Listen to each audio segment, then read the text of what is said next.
Thank you. I have been extraordinarily impressed with all of the many things that have been put on the agenda for the National Cancer Policy Forum already today. And I think that's part of the reason why it's so exciting to talk about a learning system, because we clearly have a great deal to learn. I would like to learn it very quickly, most importantly because there's so many breakthroughs in science and in therapies that we are going to want to learn about quickly and deliver effectively to every cancer patient. So I'm going to take a system level perspective and ask, what are the, abstracting from some of these many details, what are the key things we should be thinking about, the key opportunities from the way I see it. Okay.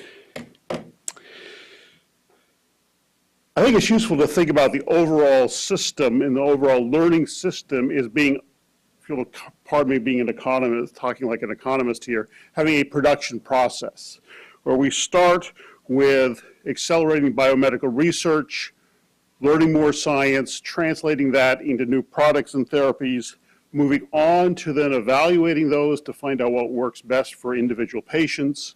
A third element is then delivering the best care to patients. And then finally, we need a system level of intelligence, which I think is emerging in this room, of having a discussion about all of these pieces, talking about how they all go together and how do we design, monitor, and improve the system level performance. So what I'm going to do is give you a brief overview of some of the things that have been happening here in the United States in the last 5 years as we've begun to address these issues more seriously. Then I'll look quickly at the breakthrough opportunities in each of those first three areas for cancer, and then sum up. So, as I said, a lot has been happening. You probably have not seen a slide like this before, because if you ask the question, is there a coherent national strategy for building a learning health system? No, there's no coherent national strategy. That won't be a surprise to you, I think, but what we have had and continue to have are dozens of very good, very effective initiatives by leaders throughout the health system. They have their own goals, their own strategies, their own issues, and their own politics. But they are largely proceeding without a lot of coordination, although they know ultimately we should have a coordinated system. So bearing that in mind, we could start with, how do we accelerate biomedical research? A paper that Amy Abernathy, Bill Riley, and I published earlier this year looked at the data at NIH. It is now typically 7 years from when someone applies for a grant at NIH to when they have a published result. Compare that for one study, 7 years, to the dramatic pace and variety of change we've been hearing in the early stages of science. We don't have a research establishment and a research system that matches that. And we run the risk of much of the research that gets funded by NIH being irrelevant because it was conceived 7 years before. So we need to dramatically rethink a lot at NIH. Fortunately, with Francis Collins and others, Harold Varmus included, we're seeing a lot of changes, particularly in two big areas. One is building new data systems and capabilities, and the other is learning how to get learning out of that data. In the data area, we have investments in biobanks, Francis Collins' vision of 20 to 30 million patients with EHR records that could be mined for open science, NIH data clouds, and in terms of methods, things like a BD2K, Big Data to Knowledge Initiative, to put the supercomputer centers together with the academic health centers, an NIH collaboratory for NIH grantees to use those resources of those EHR-based databases, and new discussions about clinical trial systems like randomized registry trials and continuous trial systems. In learning what works, we've made major investments. that we can build on in the next couple of years. Key one at FDA, looking at safety issues, initially with Sentinel. System is now turning around 24-hour turnaround 3 times a week, safety studies for FDA. Contrast that to 5 to 7 years for NIH grant, 1,000 to 2,000 days there versus 1 to 2 days now. 1,000-fold increase. And of course, you never would have done the studies before because they would have been too expensive. So we're talking about fast, we mean quantum increases.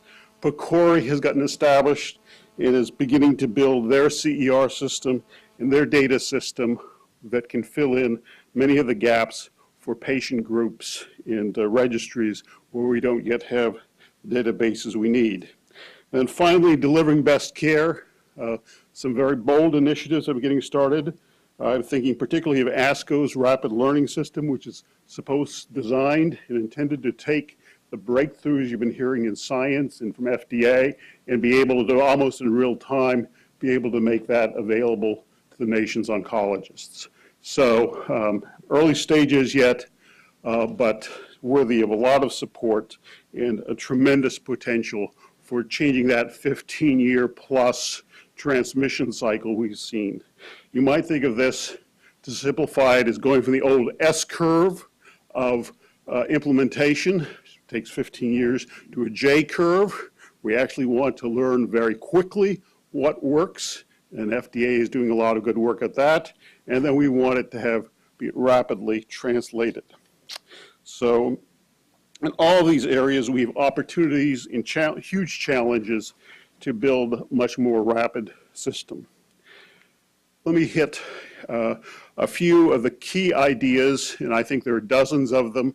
In fact, the paper that Amy and I and Bill Riley wrote, we had 25 unsolicited suggestions for NIH alone as to how to accelerate the processes there, all of which should be adopted the next year, of course.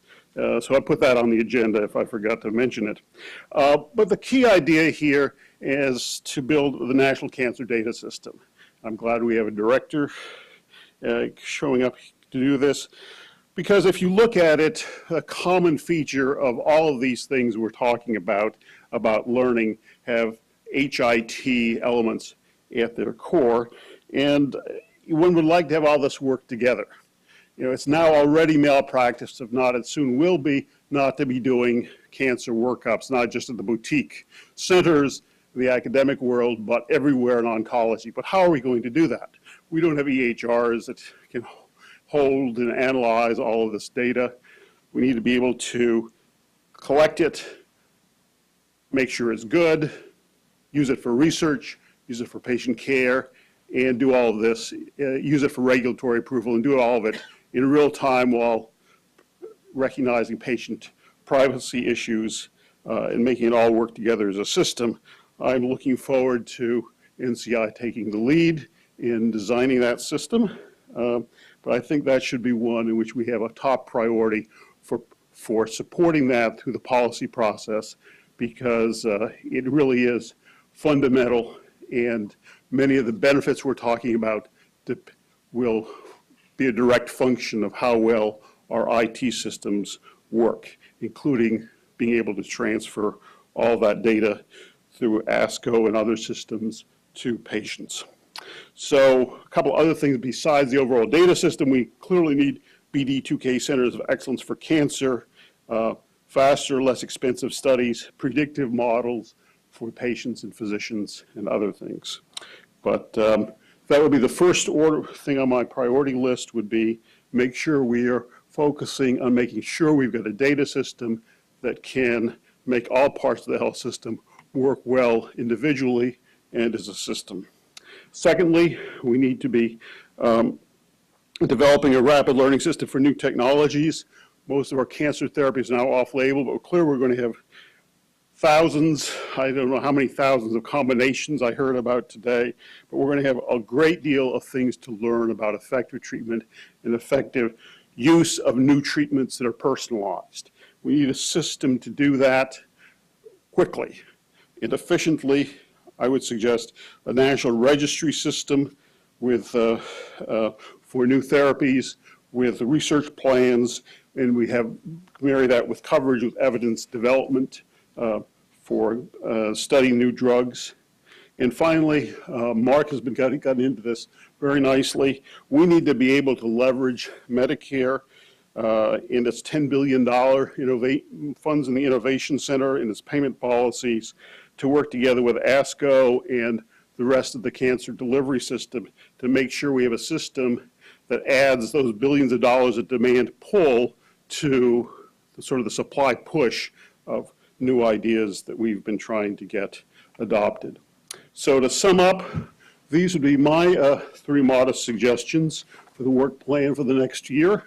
A national cancer data system that supports everything we've been talking about.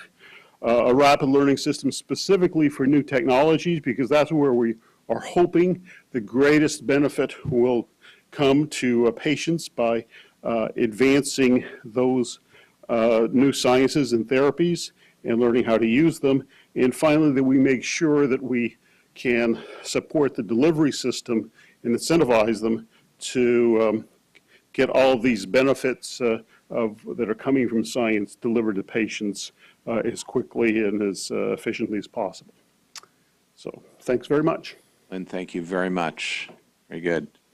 We'll again move on, take questions at the end, and now we'll hear from Peter Yu, who's a practicing physician at the Palo Alto Medical Foundation and hematologist oncologist and also the president-elect of ASCO. So, Peter?